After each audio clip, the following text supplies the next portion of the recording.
Thank you all, and I want to start by thanking JB for his kind words and more importantly for his prescient vision more than 6 years ago, without which 1871 would simply not exist. I asked JB to present my award, not only because of our friendship and his dedication to 1871, but also because he and I have been engaged in this grand adventure of building a viable community of Chicago entrepreneurs and investors for almost 20 years, in good times and in bad times, since I first invested with him in the William Blair New World Ventures Fund.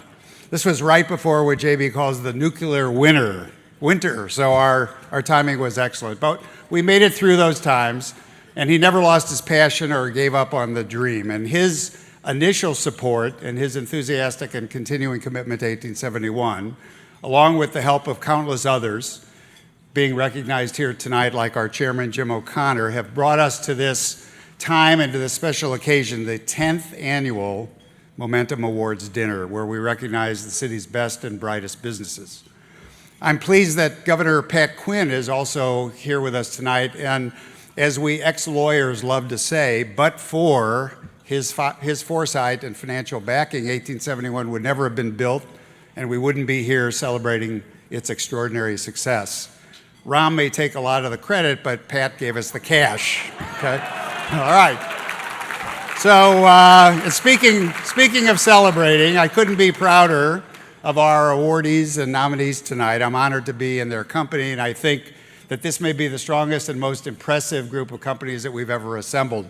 Choosing between these extraordinary enterprises led by amazing and super talented people was even harder than telling Ram that his video could only be 2 minutes. So, these are hard things, but it's stuff we live with. As you know, I believe in looking for the best in people and betting on that, and tonight I think you'll see the very, very best of the best. So I want to start by saying that events as large and challenging as this don't come together quickly or easily or by themselves, and I'm grateful for the hard work of our team, and also, as always, for Tui and his team for putting together a program and an event tonight that you will see. Thank you. Yeah, for sure. That's truly remarkable and representative of everything that 1871 stands for. I want to start by thanking the CEC Board of Directors for honoring me with this Lifetime Achievement Award, recognizing almost 50 years, it's depressing, of Chicago-based entrepreneurship, although I was slightly suspicious that this was just a very polite way of their saying, enough already, go do something else, stop driving us crazy. Because in all honesty, in the last 4 years that I've served as the CEO of CEC and of 1871, it's been a wild and a crazy ride, and one that I'll never forget. And you don't do these important things by yourself these days or any days, and I've been blessed with a great management team, starting with Tom Alexander and every other dedicated and hardworking member of our group, including especially Lakshmi and Claudia, who make everything happen on time.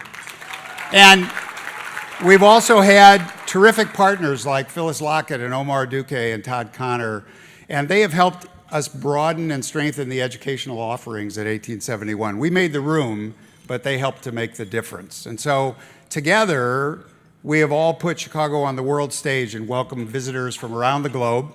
We've dramatically expanded the tech economy in our own city while creating more than 10,000 new jobs.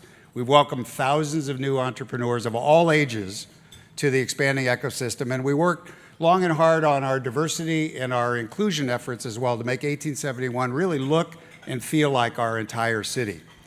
Frankly, as you saw in Ram's video, to have Tim Cook, the CEO of Apple, the most valuable company in the world, brag, as you heard, about Apple's partnership with 1871 and describe 1871 as the mother of all incubators speaks volumes about the accomplishments, and it reminds us as well of our Wisdom program, which has helped to make Chicago the best place in the United States for female entrepreneurs to start their businesses. So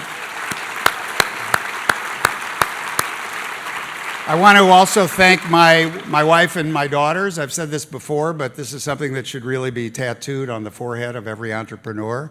It's not simply the entrepreneur who pays the price, who makes the sacrifices, and who supports these painful journeys. And having the love and the confidence and the unwavering belief of your loved ones in what you're trying to do when the entire rest of the world thinks you're crazy is the real secret superpower of every entrepreneur. There's always more work, but you've only got one family, and ultimately they are the best reflection of what you've actually accomplished. And I can't thank mine enough or love them more.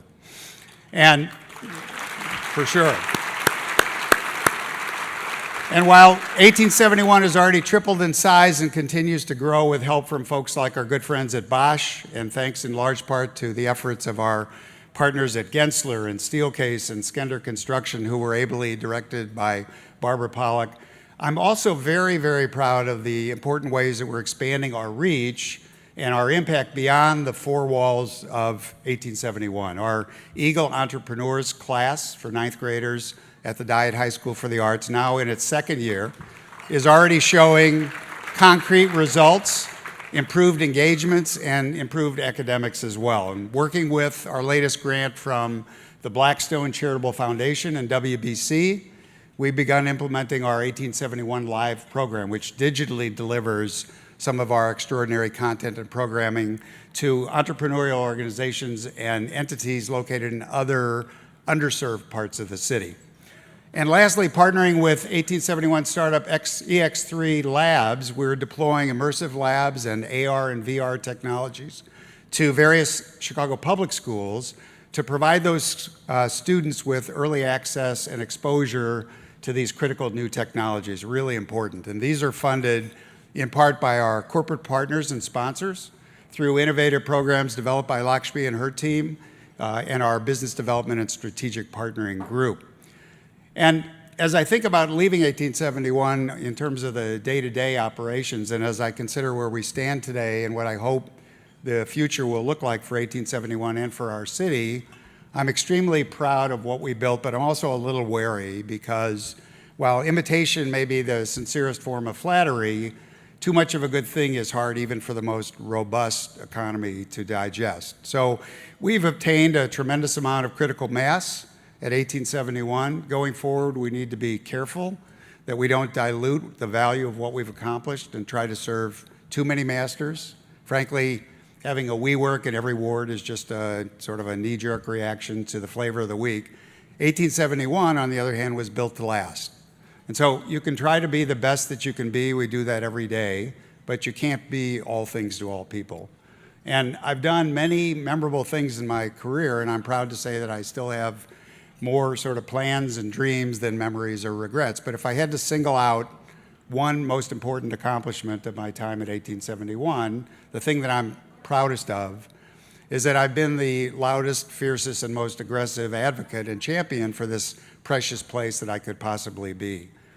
The entrepreneurial personality, the thing that makes you a great entrepreneur and a great leader, doesn't come with a regulator or a shutoff valve, sadly, or maybe not so sadly at all. And believe it or not, this is not about ego. It's really about the pressure of an immense responsibility. And this is something that you see when you sign up to help the next several generations of young and old entrepreneurs turn their hopes and dreams into real businesses, when you hold a part of their futures and their fates in your own hands, and when your work ethic and the everyday actions speak just as loudly as any of your words, you don't get to phone it in. You don't get to take a break or a day off. You don't get to do anything less than the very best that you can do each and every day, because that's what those who came before us did for us, and that's the least that we owe to the folks coming up. You learn early on that the speed of the leader determines the rate of the pack. We live today in the greatest city and the greatest country in the world. The future is scary and uncertain and exciting all at the same time.